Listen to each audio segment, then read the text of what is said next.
Bueno, le damos la bienvenida a nuestro profesor libre en la cátedra, Aníbal Benato. Ha sido docente de muchos de ustedes, así que lo conocen. Eh, es un gran relator de los problemas de la ciudad, así que siempre tiene la deferencia de darnos una pequeña clase sobre los problemas con los que estamos trabajando. Así que bienvenido, Aníbal, te escuchamos. Bueno, muchas gracias. Bueno, esta clase, clase se llama Resistencia en Cuestión, aproximaciones para pensar la ciudad. Algo que ustedes hace algunos días están haciendo intensamente, pensando en la ciudad y en sus problemas, ¿no? Y una cosa que quería al arrancar, que la TISUR tiene como como como eslogan o como título, acciones para la complejidad, y posiblemente la ciudad sea uno de los objetos más complejos que ha inventado el ser humano, ¿no? Donde podemos pensar y hacer, interpretar y representar, estar y disputar. Y esta clase que se llama Resistencia en Cuestión eh, tiene una historia que su nombre surgió precisamente en este taller cuando nos pedían problematizar la ciudad y que en ese tiempo se puso como en discusión de pensar siempre la ciudad como si fuera un problema o que estuviera llena de problemas. Eh, no negando todos los problemas que tenemos en la ciudad, sino a pensarla solo como un problema. Entonces tratamos de darle un giro a esa problematización de la ciudad, ponerle otro verbo que era cuestionar, eh, o ponerla en cuestión, y que acá un poco está fundamentado eso, que es poner algo en discusión. Es decir, en una discusión siempre hay voces que tienen distintos puntos de vista, ¿no? Que tienen que acordarse, que tienen que consensuar, que tienen que mostrar distintas maneras de ver la ciudad o de entender la ciudad. Y es un poco el ejercicio que estamos haciendo, ¿no? Tratar de entender la ciudad desde una problemática, desde una mirada propia, desde lo que conocemos.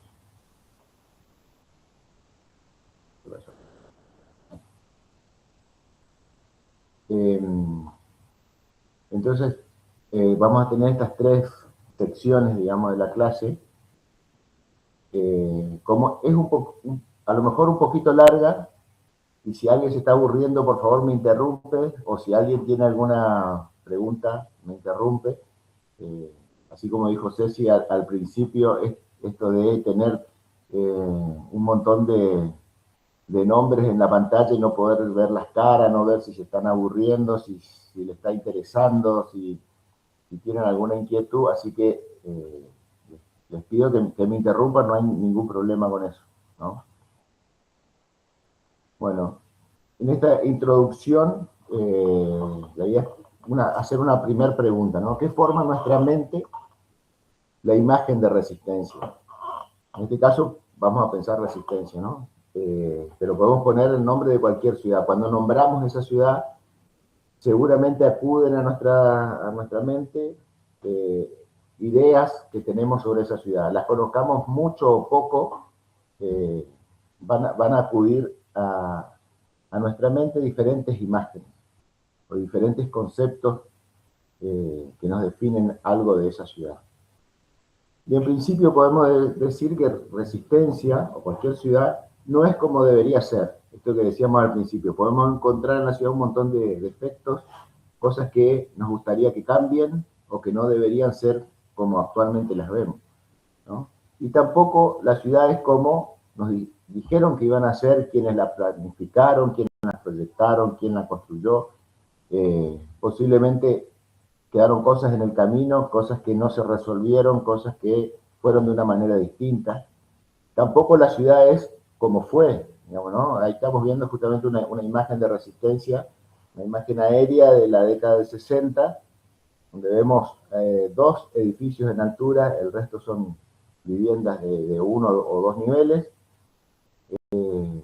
Hoy esa ciudad ya no existe, y seguramente la ciudad de hoy tampoco será como va a ser mañana, ¿no? Resistencia es como es, o la ciudad es como es. Pero un poco la pregunta, ¿qué es hoy la ciudad para nosotros? ¿No? ¿Cómo la entendemos hoy? ¿Cómo la vemos hoy? Y cuál es ese concepto que... Entonces, a lo mejor el primer concepto que vamos a definir de la ciudad es que es un concepto cambiante. O podemos usar otra palabra que me gusta más, que es un concepto que muda, ¿no? Que hace es una mudanza. En una mudanza, como en toda mudanza, siempre hay algo que se queda y algo nuevo que aparece, ¿no? Pero también es un concepto incompleto, porque la ciudad siempre se está modificando en su manera, en su concepción, en su manera de moverse, en su manera de vivirse, y también es un concepto polisémico. Polisémico significa que tiene muchos significados distintos. Para cada uno de nosotros a lo mejor significa una cosa distinta, o para cada uno que piensa la ciudad vienen distintos significados, ¿no? Y acá me detengo en una frase de Michel Jean Bertrand, que dice que de sus técnicos a sus poetas, de sus habitantes a sus pintores, defensores o detractores, la ciudad parece conformada más de ideas que de piedra y hormigón.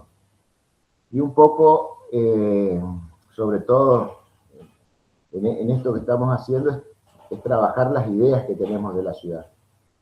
Sabemos que esto que estamos hoy haciendo a lo mejor no va a modificar físicamente la ciudad. A lo mejor mañana estas ideas sí tengan algún proyecto real para cambiar la ciudad, pero hoy estamos trabajando las ideas. Y Bertrand dice que la ciudad está conformada de ideas, ¿no? Un poco, y las ideas que estamos haciendo hoy. Y abajo está el final de una de las ciudades invisibles de Italo Calvino, seguramente lo conocen, y si no, recomiendo que consigan el libro de Ciudades Invisibles, donde van a encontrar 55 ciudades imaginarias, donde cada una tiene una descripción interesante, que es una partecita de cualquier ciudad. En este caso, la ciudad de Tecla, una ciudad que está siempre en construcción. Cuando el cuento comienza diciendo que cuando uno llega a Tecla no ve mucho de la ciudad porque está llena de vallados, de máquinas, de grúas, ¿no? No llega a ver nunca bien un edificio en primer plano. Y entonces el visitante llega a un momento que dice, ¿qué sentido tiene este construir? ¿No? Le pregunta a los habitantes, ¿cuál es el fin de una ciudad en construcción si no una ciudad? ¿Dónde está el plano que siguen, el proyecto? Y le contestan, te lo mostraremos apenas termine la jornada. Ahora no podemos interrumpir, y siguen trabajando.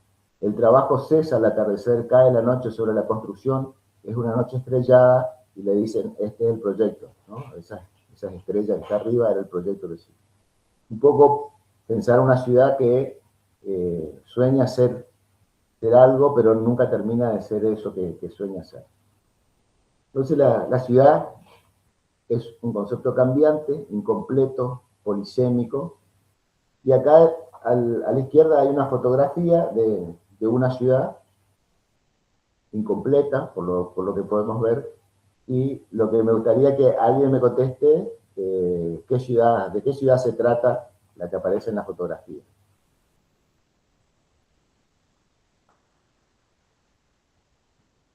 Es una foto que suelo usar en otras clases, así que si alguno fue alumno mío, tal vez ya la vio,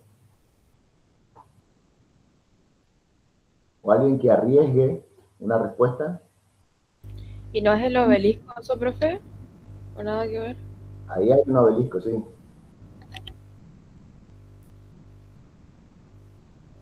Buenos Aires. ¿Cómo? ¿Escuché algo? No, nada, es que tengo miedo de decir cualquier cosa. No importa. ¿Y sería Buenos Aires, Sí, profe? sí. Y si por el obelisco, supongo que Buenos Aires. Sí, exactamente, es Buenos Aires. lo que nos llama la atención es que todo alrededor parece estar en ruinas, ¿no? O en demolición. Se me trabó, pero... Y en realidad sí, porque todo lo que estaba alrededor del obelisco fue demolido, ¿no? En 1935, cuando se construye el obelisco, comienza también la construcción de la avenida 9 de Julio y se tuvo que demoler 11 manzanas de Buenos Aires, que como vemos estaba densamente poblada y construida, ¿no? Entonces hoy vemos esta, que solemos decir, la avenida más ancha del mundo, pero hubo 11 manzanas que demoler para poder construirla ya sobre la ciudad habitada y construida, ¿no? O sea que la ciudad a veces cambia poquito y a veces cambia mucho, depende de estas ideas que tenemos sobre cómo debe ser la ciudad, ¿no? Es para mostrar algo interesante. Entonces la ciudad es como es, y acá Ludovico Quaroni nos dice, la frase está en italiano, pero dice: la ciudad se ha vuelto fea porque hemos dejado de soñarla, ¿no?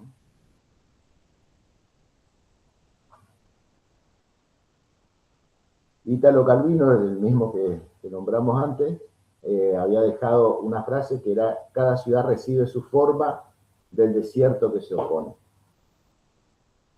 Y antes de tratar de buscar cuál es el desierto que se opuso Resistencia, este pequeño ítem, ¿no? Aún en su estadio más inicial, la ciudad establece un borde que la diferencia del resto del territorio. Y esa es la primera categoría de análisis, que es la ciudad como fragmento de territorio. Está inserta en un determinado territorio. Esta es una imagen que fue intervenida por Jorge Silvetti, un arquitecto argentino que vive en Boston hace muchos años, es docente en varias universidades, entre ellas Harvard, que lo que hizo fue tomó una imagen satelital y fue pintando todos los ríos y todos los lagos y lagunas que encontró con ese color celeste para darle un resalte, para mostrar esta imagen de Sudamérica, donde él dice que habitamos en el agua y no en la tierra. Un agua que no es llana superficie marina, o sea, no es el océano, sino es una intrincada madeja de ríos. Para tener una idea o una referencia de cuál es ese territorio en el que están insertas nuestras ciudades y Resistencia particularmente. Acá podemos ver a la izquierda, esto es una imagen geológica de uno de estos cursos, no recuerdo ahora cuál, es el río Tragadero, y otros son ríos paralelos que aparecen a pocos kilómetros acá de Resistencia. Abajo vemos un río cómo cambia en pocos años, en la zona de Bolivia, un río de llanura, muy similar a nuestros ríos, al río Negro. El río arriba a la derecha vemos el río Paraná cruzando entre Resistencia y Corrientes, que tiene un curso un poco más estable, aunque la forma de las islas van cambiando, y que corre sobre una falla geológica. Por eso vemos que del lado de Corrientes las áreas inundables son mucho menores que del lado chaqueño, porque esta falla ha elevado el territorio de un lado más que del otro, y en esa falla geológica que corre nuestro río, y que tiene estas características del río de llanura, con curvas y contracurvas. Y aquí a la izquierda, en un dibujo que hizo Le Corbusier luego de un viaje desde Buenos Aires a Asunción, cuando él vino a dar su conferencia allá en 1939, y que por la ventanilla podía ver estos ríos que tiene nuestro territorio y que le llamó tanto la atención y que configuró, digamos, estos dibujos, y que lo asoció a las curvas de los ríos, a las curvas del cuerpo de una mujer, ¿no? Para darle una... Entonces ahora sí entraremos a esto de cuál es el desierto que se opuso a la ciudad o dónde se colocó nuestra ciudad. Y vamos a hablar un poco de la invención del desierto chaqueño. Un poco porque nunca fue un desierto, o muy pocas partes de este territorio podemos hablar de desierto, de área seca, porque tiene vegetación en casi todo su territorio, está atravesado por ríos. Lo que llamamos el Chaco sudamericano, compartimos con Paraguay toda esta región, y durante 300 años, luego de las conquistas de los españoles, todo este gran triángulo, no sé si se ve mi cursor, quedó imposible de asentar pueblos españoles o europeos por la resistencia de su población. O sea que no era un desierto ni climáticamente, ni tampoco un desierto de población. Este triángulo, vamos a tener ciudades de Asunción, Corrientes, Goya, Santa Fe, Santiago del Estero, Salta, Tucumán, Jujuy, que de todas esas ciudades trataron de incursionar durante 300 años sin poder dominarlo, hasta que pudieron ingresar.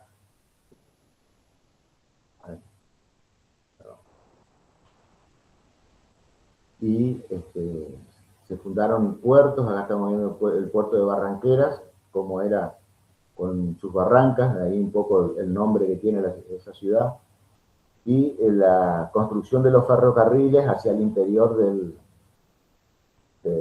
territorio para poder extraer riquezas que fueron el quebracho y después el algodón, y poder exportarlo a través de los puertos. Una de las cuestiones más interesantes es que se pensaba que la conquista y población del Chaco era una sombra para la luminosa república que estábamos construyendo. Era algo que teníamos que poner civilización en ese territorio inhóspito, desconocido, que nublaba la razón, y que no fue fácil hacerlo. Jorge Fontana, que fue uno de los últimos encargados de poder hacer el plano del Chaco, poder incursionar y marcar su territorio, dice en su carta a Julio Argentino Roca: estoy en Rivadavia, queda el Chaco reconocido, he perdido el brazo izquierdo, pero me queda el otro para firmar el plano del Chaco que he completado con esta excursión, ¿no? Y Roca le contesta: el misionero de la civilización y del progreso de la República Argentina marca con su sangre la huella del hombre libre a través del Gran Chaco. Su brazo mutilado señala ya y para siempre el rumbo verdadero que seguirán las generaciones en busca de territorios feraces donde reunirse para construir grandes pueblos. Que los grandes pueblos eran los que tenían, digamos, la civilización europea, no los que estaban ya habitando, ¿no? Y sobre esa invención viene la invención de la ciudad. Y hablamos un poco de invención porque vamos a imponer unas ideas de alguna manera idealistas sobre ese territorio que decíamos que se instala la ciudad. Y acá hay, bueno, un croquis un poco a mano alzada, porque era superponiendo varios mapas, donde vemos el Río Negro en azul, llegando al riacho Barranqueras, todos los meandros y paleocauces que dejó en su paso, este punto donde está la plaza central de Resistencia, de donde se fundó la ciudad, que tenía que estar lo más cerca del río para poder tener salida fluvial, que eran los únicos caminos que teníamos, ¿no? Y este territorio, para el pueblo Com, lo solía nombrar como Yacaingui, que significa arrugado o con muchas variaciones debido a bajos, humedales y puntos más altos que había dejado el recorrido del río a lo largo de los años. Y la ciudad se va a instalar en el interfluvio del Río Negro y del Riacho Arazá, ¿no? Un poco mostrando cómo ese territorio, esa Sudamérica fluvial de Silvestri también se da en escala más cercana, ¿no? Y ahí se va a implantar esta cuadrícula. Esto que está sombreado en gris es la primera mensura, y después se va a ir ampliando, sobre la cual se van a ir instalando, va a ir creciendo la ciudad en distintos puntos, ¿no? Y acá vemos un corte del río Paraná, y Resistencia se encuentra en la tercera terraza de inundación de ese río. Y vemos cómo Corrientes está mucho más alta. Obviamente acá está exagerado las alturas para poder ver las diferencias, ¿no? de altura. Y ese sistema de cuadrícula tenía en una de sus módulos la instalación del pueblo. Y acá vemos cómo había un montón de lagunas rodeando eso, y en un mapa más actualizado, o en esta fotografía actualizada, han desaparecido y se han disminuido un montón de esas lagunas. Esta es un poco la comparación entre la idea de área poblada y el área realmente construida. ¿Y qué tenía esta cuadrícula? No era solamente un damero, sino que tenía una lógica, pensando un doble anillo perimetral de bulevares y unos ejes, uno perpendicular y otro horizontal, ingresando a una plaza de 4 manzanas, y que va a tener después un eje histórico de este a oeste, debido a la tensión entre el puerto y el territorio interior, de donde tenía que conectarse, digamos, a los recursos naturales. Acá vemos un poquito el esquema. 3 sistemas de ferrocarriles van a atravesar toda esta área que se iba urbanizando, y que después se van a separar en las ciudades de Resistencia, Barranquera, Fontana y Villegas. Entonces vamos a tener este choque entre la geometría del plano y la geografía del territorio, con su hidrografía, su vegetación, los puntos donde se fundaron la ciudad, que va a coincidir con una trama que se va a extender en gran parte del territorio con esta orientación a medio rumbo, ya 45 grados del norte, y que en sus elementos morfogenéticos vamos a tener estos cuatro elementos, ¿no?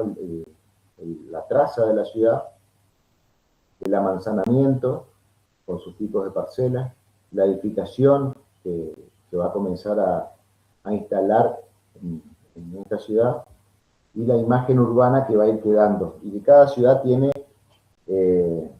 como un ADN en la manera en que se va construyendo. Acá podemos ver otros ejemplos de otras ciudades, como cada una es totalmente diferente, más allá de que se planteen desde prototipos similares, ¿no? La cuadrícula o las grandes avenidas, etc. Voy un poquito más rápido para llegar a lo que más nos interesa. Este era solo para mostrar que Armelle Escadón empezó a hacer un juego tomando los amanzanamientos de cada ciudad, separándolas, clasificándolas, y luego generando una especie de juego de Jenga donde los chicos podían reconstruir las ciudades con otra lógica, ¿no?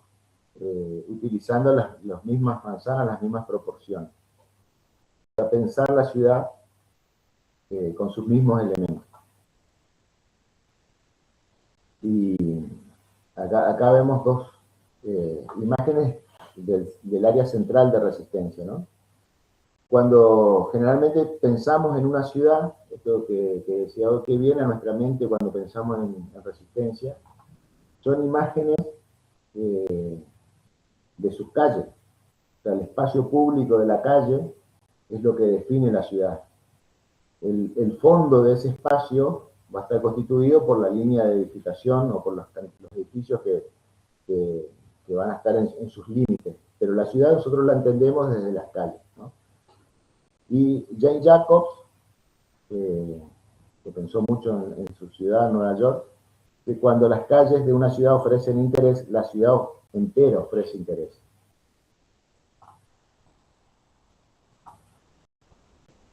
Y este es una, a ver, en la imagen anterior, a ver si lo ven, en la imagen anterior vemos a la izquierda un plano noli, que es cuando se pinta de negro los edificios y los espacios vacíos entre los edificios se dejan blancos, ¿no? Podemos leer perfectamente las calles, podemos leer los centros de manzana, cómo están constituidos, podemos ver los espacios públicos,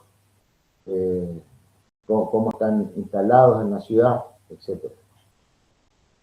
Y este es un estudio que hizo el arquitecto Louis Kahn para Filadelfia, donde lo que dibujó es los flujos vehiculares que pasan por cada calle o por cada avenida, esto dibujado a mano, ¿no?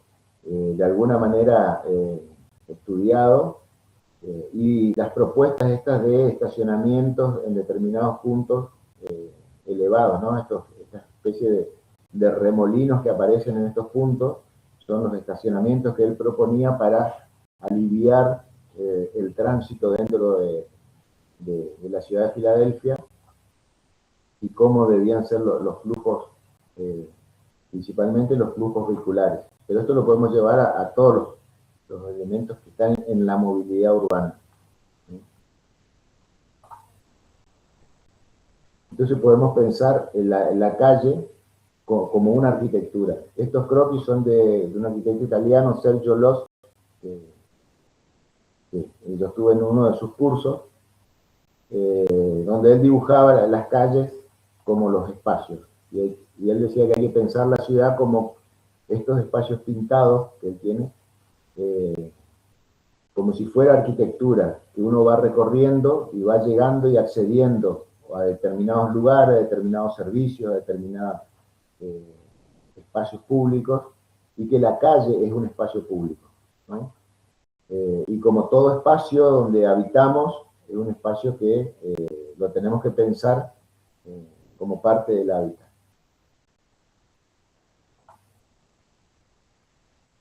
Entonces, ¿qué es una calle? François Asher dice que es una vía en el interior de una aglomeración que sirve específica o simultáneamente para atravesar una zona de esa aglomeración, para acceder a lugares situados a lo largo o inmediatamente próximos a la vía, y para producir espacio colectivo, utilizable en diversos tipos de actividad. Una calle entonces asegura por lo menos una de las tres funciones siguientes: de tránsito, de acceso y de recepción. Si tenemos estas tres funciones, es lo que Jane Jacobs decía al inicio, se vuelve una ciudad interesante, pero muchas de nuestras calles apenas son de tránsito, ¿no? A veces el acceso a determinados servicios, a determinados mercados, comercios, trabajos, están en otra distancia muy lejana, ¿no? Tenemos muchos barrios que solamente son residenciales y que la mayoría de sus calles solo sirven para salir de esos lugares hacia lugares productivos o de ocio que están en otra área de la ciudad. Acá vemos una calle, la 25 de Mayo, la avenida 25 de Mayo, a principios del siglo XX, sin pavimentar, de tierra, con mucho espacio abierto. Y si vemos algunas de las calles actuales, del área céntrica por lo menos, vamos a tener una ocupación por lo menos de este 25% de espacio de vehículos estacionados, que ni siquiera se mueven, ¿no? Ni siquiera son como el dibujito de Louis Kahn, ¿no? Son espacios para dejar vehículos y no para moverse o para transitar, o para ocuparlos, ¿no? Y últimamente tenemos en nuestra ciudad una explosión de cantidad de motos circulando por las calles y no siempre en las mejores condiciones, ¿no? La moto se ha convertido en un vehículo accesible para mucha gente que cada vez necesita más movilizarse de manera motorizada. Y cuando tenemos un transporte público deficiente en cuanto a servicios, a áreas que abastece y a destinos,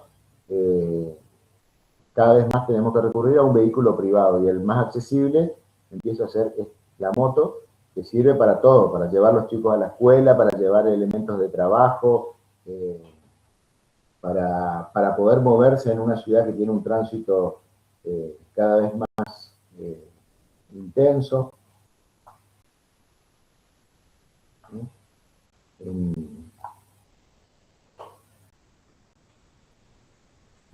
Y uno de los objetivos de desarrollo sostenible, que es el lograr ciudades y comunidades sostenibles, nos habla un poco de esta situación de mejorar la seguridad vial y poder acceder a movernos en la ciudad que necesitamos para resolver nuestra vida diaria, ¿no?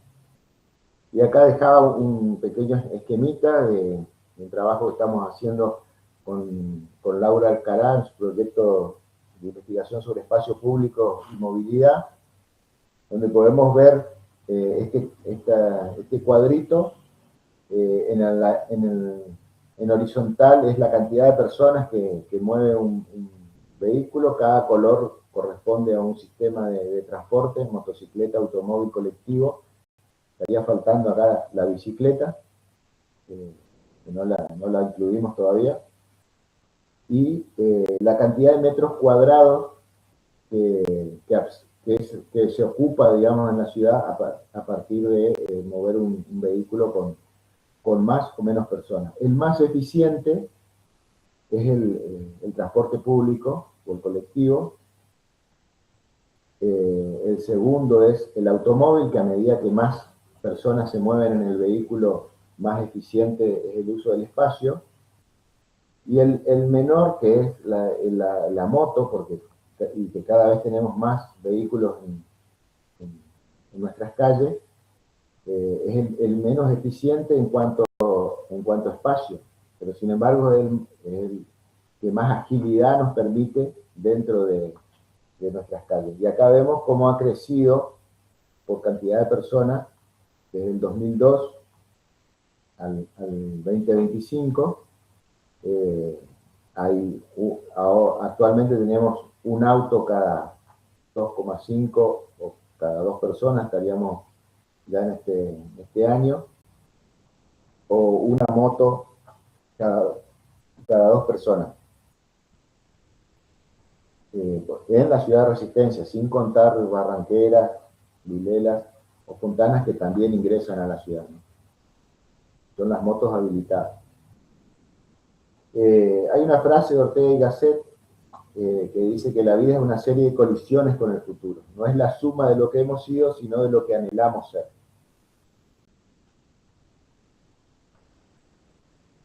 Entonces, acá pongo algunos de los proyectos de cosas que la ciudad anheló ser y que no alcanzó a resolver. Por ejemplo, el proyecto Gancedo, que era gobernador del Chaco en 1915, para generar un canal y colocar el puerto de Resistencia donde hoy es la Laguna Argüello, ¿no?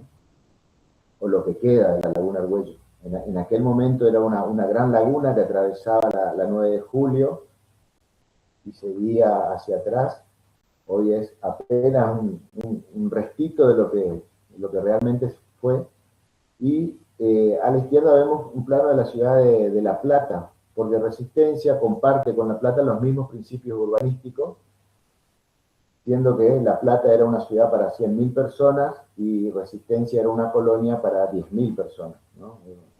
Y no tenemos las diagonales y otras cuestiones que sí aparecen en La Plata, pero había esta misma idea. O sea, La Plata tuvo el mismo problema de no poder ubicarse más cerca del río de la Plata, precisamente por, por las pendientes tan mínimas que tiene hacia el río, y había generado, o quería generar, esta idea de un canal para traer el puerto más cerca de la ciudad, y que finalmente no se produjo, y el puerto está en Ensenada y Berisso, que son los que están sobre esta islote que ya se pegó al territorio firme.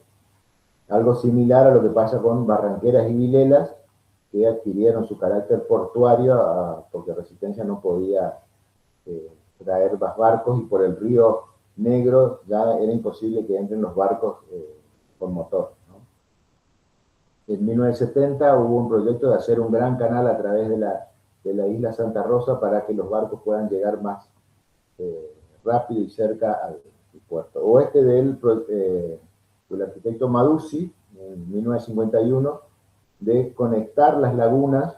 En este caso no era para traer barcos ni nada, sino para poder hacer circular el agua de manera más rápida, y que se pueda ir limpiando la laguna, porque ya empezaban a aparecer los estancamientos y sedimentaciones producto de la fragmentación que íbamos haciendo del territorio, abriendo calles, rellenando terrenos, etcétera, ¿no? Y el gran proyecto de Brian Thompson, a fines de los 60, donde ya pensaba el territorio unido a Resistencia con Corrientes, y con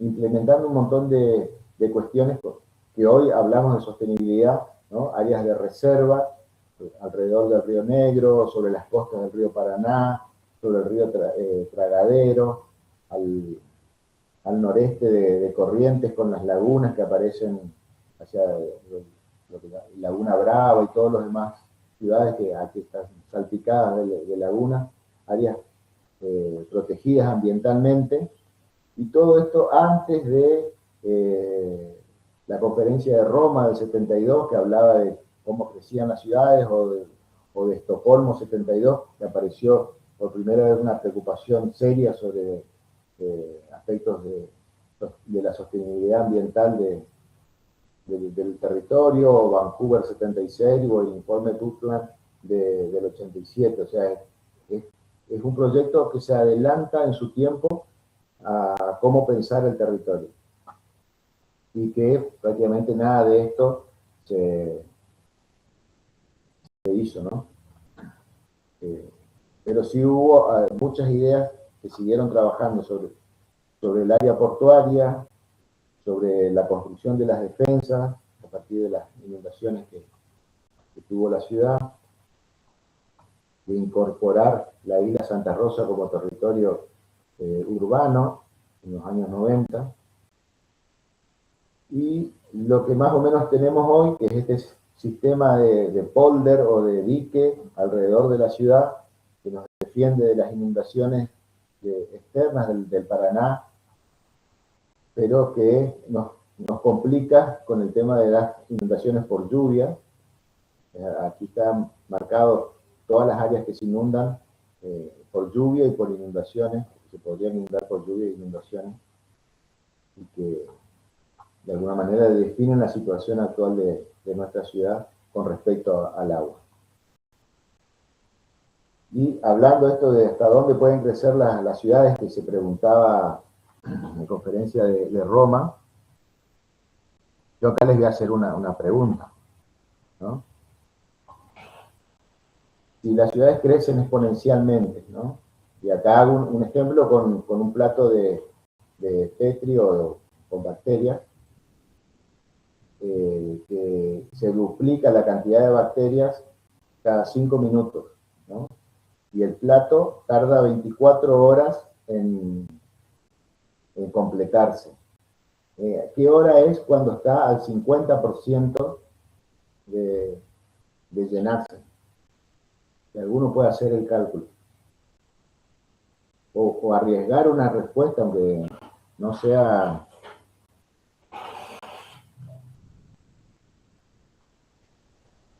¿Alguno se anima?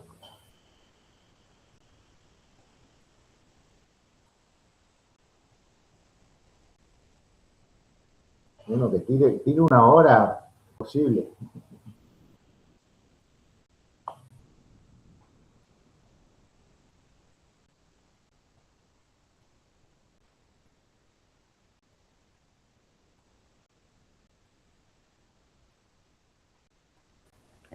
Arriesgo. Tiro 18 horas. Bueno, ¿alguien más que tire?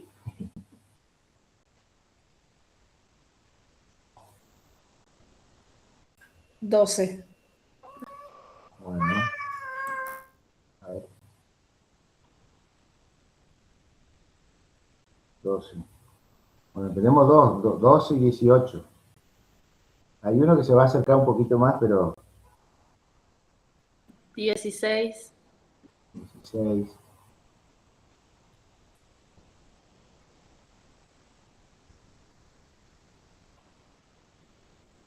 Acuérdense que se duplica cada 5 minutos. A la hora, cuando arranca tiene 1, a los 5 minutos tiene 2, a los 10 minutos tiene 4, a los 15 tiene 8. Bueno, le Y digo sí, ¿eh? ¿cómo es? Claro, porque si al 50% se duplica, 2 por 5, 10, digamos, o sea. Entonces, restarle 5 a las 24, digamos, algo así. Claro, exactamente. Va a estar al 50% a las 23:55. Porque en 5 minutos va a llegar al 100%. ¿Se entiende? O sea, la trampa está acá que al inicio va contando la cantidad de bacterias. Pero si cada 5 minutos se duplica, al 50% yo tengo la mitad. Y a los 5 minutos he completado la otra mitad, ¿no? Entonces se va a estar al 50% a 23:55. Y un poco para entender cómo crecen las ciudades, que uno dice, no, creció de 1 a 2, de 2 a 4, ¿no? Pero de pronto comienza a ser una masa importante, ¿no? Es una bola de nieve que va creciendo. O como dicen algunos urbanistas, es una mancha de aceite que se expande sobre el territorio. Y la idea es, hay capacidad humana para romper ese patrón exponencial de ocupar el territorio de esa manera. Y un poco en chiste, un poco en serio, somos algo más que amebas o bacterias que van ocupando el territorio, o tenemos algún poder de decisión sobre de lo que hacemos sobre el territorio. Bueno, esto es solo para ver en el día en que estamos, tratando de definir la ciudad donde estamos y poder contársela a los otros grupos.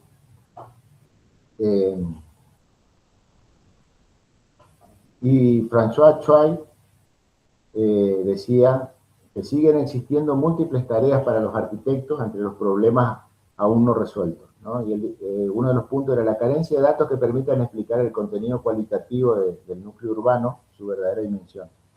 La necesidad de una reflexión más profunda sobre la arquitectura y, como consecuencia de ello, abordar la problemática que vive intensamente nuestro día, cuando cada vez más a menudo encontramos proyectos que no se ajustan a la forma alguna de la ciudad. El problema de pasar de los modelos de ciudad tan rigurosos, ¿no? Sin pensar realmente en cómo es cada ciudad. Y si vemos cada uno de estos problemas que menciona Chuay, son los que estamos abordando, ¿no? Estamos generando información y datos para tratar de explicar la ciudad. Estamos realizando una reflexión más profunda, no tan superficial sobre la ciudad, a pesar de los tiempos acortados en los que se está haciendo, se tiene que realizar el taller, pero por los trabajos que pude ver, que están subidos ahí al Facebook, las reflexiones no son superficiales, sino que empiezan a tener profundidad, que empiezan a tener una lectura comprometida con cómo entender la ciudad, de cómo leerla, de cómo definir sus problemas, ¿no? Y incluso de poner una mirada crítica sobre eso que vamos encontrando. Y solo para tener una noción de que la ciudad humana nació hace varios miles de años, en Egipto utilizaban este jeroglífico con forma de cruz a 45, o de X, ¿no? Un poco como está nuestra trama ortogonal, está cruzada con respecto al norte 45 grados, y el jeroglífico este que usaban los egipcios hace más de 2500 años era un círculo que representaba el lugar y la comunidad de personas, ¿no? Que tenían una organización política, una identidad cultural, y el cruce de las dos líneas representaba justamente los flujos, el intercambio, las movilidades. La ciudad es un lugar de intercambio, de conexión y de relaciones entre las personas que la habitan y las personas que la visitan también, ¿no? Es la síntesis de lugares y flujos donde se realiza el espacio público, el lugar de cohesión social y de los intercambios. Y Marc Augé, que hablaba de los no lugares, decía, si un lugar puede definirse como espacio de identidad relacional e histórico, es un espacio, ¿no? Si no tiene estos elementos, no tiene identidad, no tiene relación y no es histórico, será un no lugar, ¿no? Un mundo así prometido a la individualidad solitaria, a lo efímero, al pasaje. Y es lo que realmente empieza a suceder en las ciudades cuando van creciendo, que aparecen estos espacios de autopistas y grandes avenidas, donde las personas comienzan a quedar aisladas, digamos. Hay un espacio muy grande, pero donde no puede tener intercambio ni con otras personas, ni con otros lugares, más que poder circular, solamente circular, moverse, ¿no? A fines del siglo XVIII, aparece la figura del flaneur en Francia y en otros lugares, que era deambular por la ciudad y ir descubriéndola sin tener un plan trazado, sin tener un destino fijado, y no solamente por el placer mismo de moverse, caminar y descubrir la ciudad, ¿no? La ciudad tenía cosas para descubrirse que no estaban en ninguna guía, que no estaban en ninguna agenda. Y si hoy queremos hacer lo mismo, hay lugares de la ciudad a los que no nos animamos siquiera a meternos, ¿no? Por temas de seguridad, por temas de estado de las calles o de las veredas, etcétera, ¿no? Todo esto, luego en el siglo XX va a aparecer la teoría de la deriva, de cómo entender la ciudad a partir de los recorridos diarios o de recorridos así solamente de deriva. Y vamos a ir tratando de ir a algunas conclusiones o inconclusiones, ¿no? Estando abiertos a la interpretación a algunas cuestiones, ¿no? Heidegger decía que la manera en la cual los hombres somos en la Tierra es el habitar, y que no construimos para habitar, sino que es porque habitamos que construimos, ¿no? O sea, nosotros hacemos la ciudad en función de cómo creemos que habitamos, y luego la ciudad también nos hace habitar de la manera en que la hemos construido. O sea, uno y otro se construyen al mismo tiempo, pero para Heidegger es que tenemos que entender cómo habitamos para poder empezar a construir, y no al revés, no construir para luego habitar eso que se construye. Y a pesar de que la ciudad tiene toda esta cantidad de problemas e inconvenientes a resolver que ustedes ya están definiendo, Jaime Lerner tiene una mirada optimista sobre la ciudad. Jaime Lerner fue arquitecto y sería intendente de la ciudad de Curitiba, en Brasil. ¿No? Él decía que la ciudad no es el problema, es la solución. Y García Canclini nos dice que debemos pensar en la ciudad a la vez como lugar para habitar y ser imaginado. Las ciudades se construyen con casas, parques, calles, autopistas y señales de tránsito, pero se configuran también con imágenes. También imaginan el sentido de la vida urbana las novelas, las canciones, las películas, los relatos de prensa, la radio, la televisión. Y toda la cultura también nos define qué es la ciudad. Las ciudades no se hacen solo para habitarlas, sino también para viajar por ellas. Y acá queda un signo de puntuación, porque podemos viajar físicamente o podemos viajar también con la imaginación y con las imágenes que nos construyen las canciones o las novelas o la prensa. La ciudad de Resistencia tiene, a pesar de todos los problemas, un montón de elementos para rescatar: la amplitud de sus calles, la posibilidad de poner vegetación en todas sus calles, por la amplitud de sus veredas, los canteros, las plazas, sobre todo los que tenemos en el área central, nos permiten tener una ciudad bastante amable en muchos aspectos, una ciudad que se ha metido en el territorio y que comienza a entender que hay que respetar ese territorio. Ahora las lagunas ya se ha detenido el relleno indiscriminado que había, comienza a haber una infraestructura más acorde a ese territorio, pero también tiene un lado menos publicitado, o el que menos se quiere ver o reconocer. Somos una de las ciudades más pobres del país. Tenemos un montón de población en situación de precariedad, que no estamos trabajando suficientemente, y que en este caso, por ejemplo, la pandemia puso en evidencia esa necesidad de poder movernos con libertad dentro de la ciudad, y que nos hizo tomar conciencia de que hay mucha gente que no puede moverse con la misma facilidad que solemos hacernos nosotros, porque no tiene acceso a este sistema motorizado para moverse en la ciudad, y que las distancias para hacerlas a pie comienzan a ser bastante problemáticas. También no hay continuidad física entre muchas partes de la ciudad, comenzamos a tener fragmentaciones, comenzamos a tener problemas de conectividad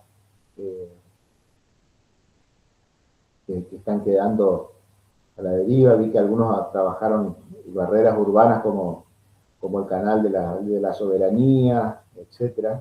¿no? Todavía hay muchas cosas para hacer en la ciudad, pero que podemos tener en muchas calles este ambiente, digamos, casi de túnel verde, con posibilidad de estacionamiento, con posibilidad de circulación, y los problemas de inundación que ya nombramos, y que podemos tener ahora con el tema del Niño nuevamente en agenda algunos de estos problemas, ¿no? Entonces, alguna de las preguntas es si la ciudad se puede leer, ¿no? Mario Gandelson, en su libro Exurbanismo, dice que la ciudad se puede leer, y en consecuencia la ciudad se podría escribir, entonces, ¿no? Si se puede leer, se podría escribir. Y si de esta manera pensamos la ciudad, tendríamos que tratar de entender cuáles son sus elementos gramaticales, su sintaxis, su semántica, ya que es una especie de lenguaje que nos dice cómo podemos vivir en este territorio, ¿no? Pero a veces este lenguaje está como medio oculto, son medio jeroglíficos egipcios todavía, no lo llegamos a entender en su plenitud.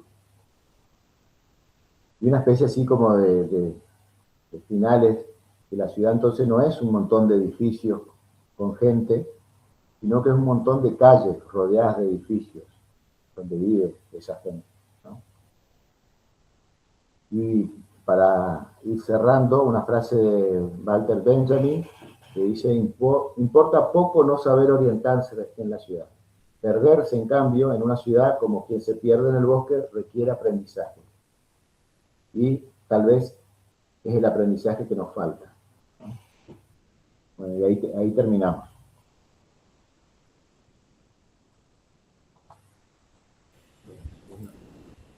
Muchas gracias, Aníbal. Espectacular, como siempre.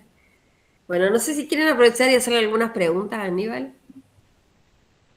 Así, ya que estamos en un ratito. Yo tengo una pregunta, una Sí. consulta. ¿Se acuerda que hoy más o menos la mitad de la clase estaba hablando sobre el crecimiento poblacional, digamos, de las ciudades respecto al tema de la célula? Una de Sí. las cosas que yo estoy notando, digamos, últimamente, digamos, es que la población en general es como que cada vez hay menos nacimientos, digamos. O sea que uno de los factores que puede influir, digamos, en los desarrollos es que como seres humanos es como que nos estamos regulando, por así decirlo, además de que obviamente vamos a necesitar a futuro mayor planeamiento urbano, por así decirlo. También una de las cosas que tenemos que tener en consideración es que actualmente es como que las ciudades crecen menos. O sea, antes tal vez las ciudades crecían por el tema del traslado del campo, o sea, del campo a la ciudad, por ejemplo. O, por ejemplo, que algunas ciudades se vuelven más atractivas y, por así decirlo, más desarrolladas económicamente y la gente se traslada. Entonces, una de las cosas que veo, digamos, es eso, digamos, ¿qué apreciación podría tener respecto a eso, digamos? Y yo creo que, o sea, todavía no tenemos el impacto de la baja de la natalidad. Todavía las ciudades están creciendo más en metros cuadrados de extensión que en población. Cada vez tenemos espacios con menor densidad poblacional, pero con transformación del suelo urbano, ¿no? Todos los entornos urbanos comienzan a abrirse calles, a transformarse el suelo, a perderse o lo natural o lo rural.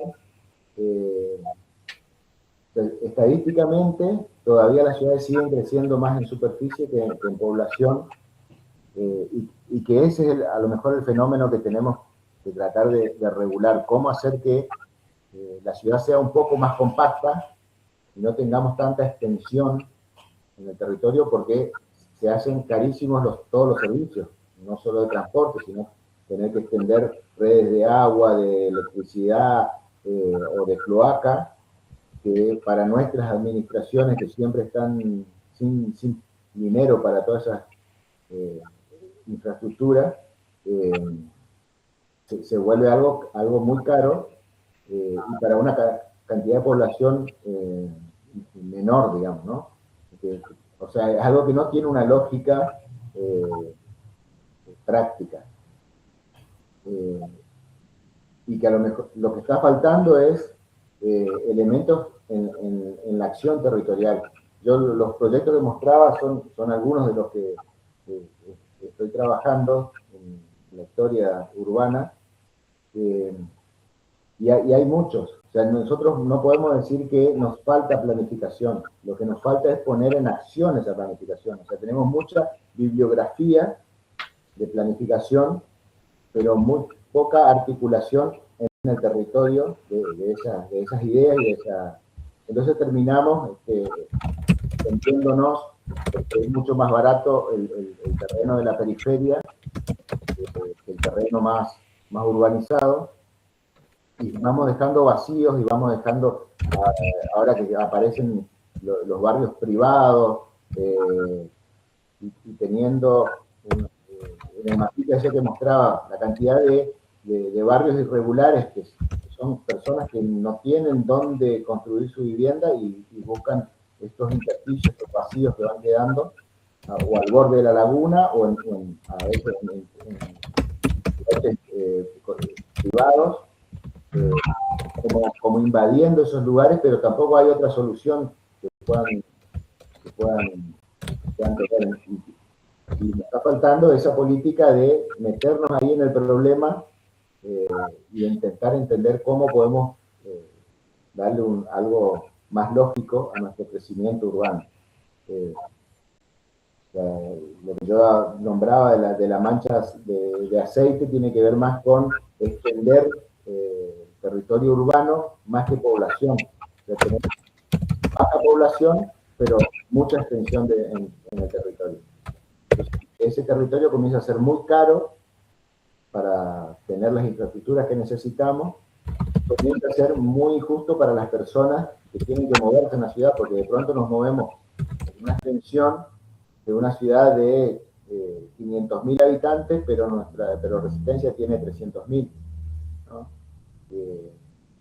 A eso va el desfasaje entre crecimiento de territorio y de población. Posiblemente en el futuro va a aparecer esto que vos nombrás, esta baja de natalidad, dentro de 20, 30 años, va a ser otro problema a resolver en la ciudad, si es que no cambia algo antes, ¿no?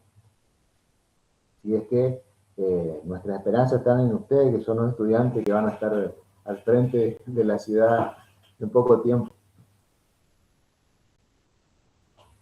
Claro, claro.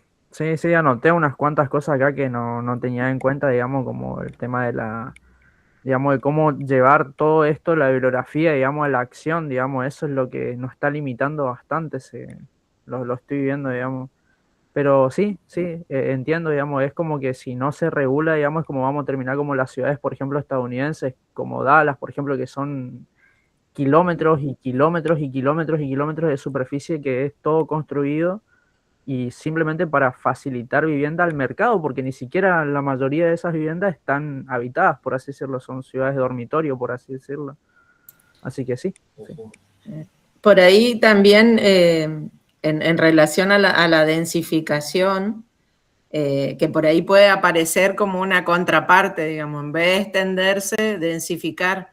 Pero ahí también hay otra cuestión, qué sé yo, pienso en Corrientes y los edificios de la Costanera que están vacíos, edificios de departamento por ahí que, bueno, tienen dueños, pero no habitantes.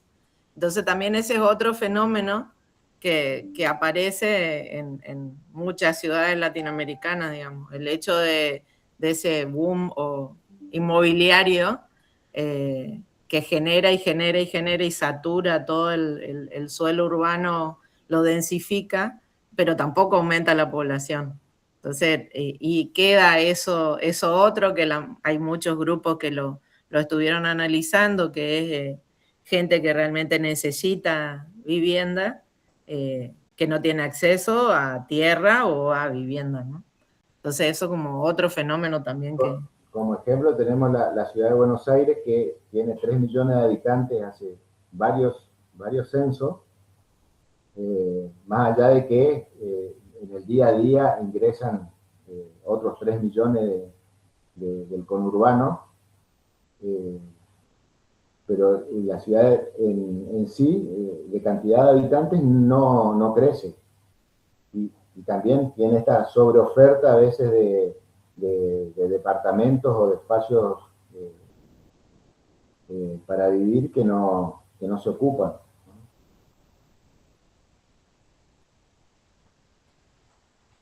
Es complejo, como decía ahí, son las complejidades que tiene la ciudad, que es un objeto sumamente complejo porque tenemos que manejar un montón de intereses diversos y poner un orden en esos intereses. Y hay quienes pueden imponer más sus intereses sobre otros que tienen menos voz o menos influencia en las decisiones que se van tomando. Y quería agregar un temita más, antes de muchas de las cosas que nos sucede es porque tenemos interrupciones en las distintas políticas o proyectos que va encarando la administración o de la ciudad o de la provincia, el cambio de personas, digamos, que tiene cualquier gobierno elegido democráticamente. Las personas que entran, como dicen, no, lo que está haciendo lo que hizo el anterior, descartamos, comenzamos de nuevo. O sea, cada 4 años o cada 2 años empezamos todo de nuevo, ¿no? Una de las cosas que suelo comentar con algunos amigos es que cada vez que hay un intendente nuevo se pintan de distinto color los cartelitos de las calles, ¿no? De los nombres de las calles. Parece que tiene que decir el color, me está diciendo quién está al frente de la intendencia. Que no gastamos plata, gastamos tiempo en cosas que no nos aportan nada, ¿no? Pero bueno, son cosas que hay que ver cómo las mejoramos.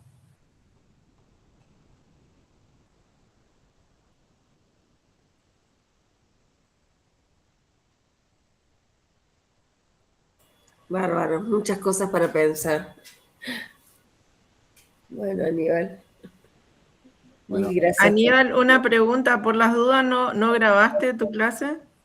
no, me decía acá para grabar, pero Vos sabés que Estuvimos todos tratando de estuvimos hacerlo, pero tratando no. y yo puse a grabar, pero se ve que puse algo, seteé mal y yo me movía porque estaba buscando otro video que teníamos de una clase tuya y queda en el video.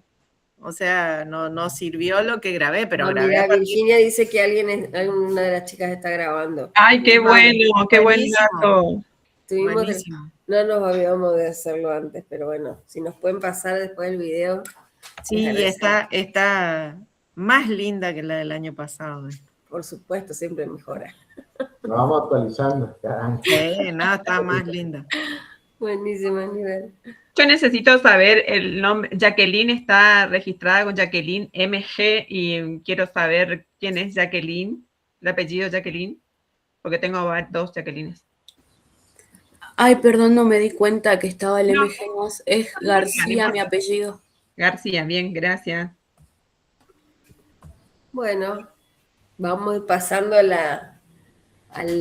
¿cómo es? A la cuestión del análisis de la ciudad del otro, que es la tarea de hoy, ¿no? Ya empezada ayer, como les decíamos. Y quería en principio mostrarles a ver si puedo, una imagen del guión, como a ver si lo encuentro, sí, aquí está. Cómo lo vamos a ir viendo entre hoy y mañana. Bueno, lo había ampliado y todo, pero parece que esto es así.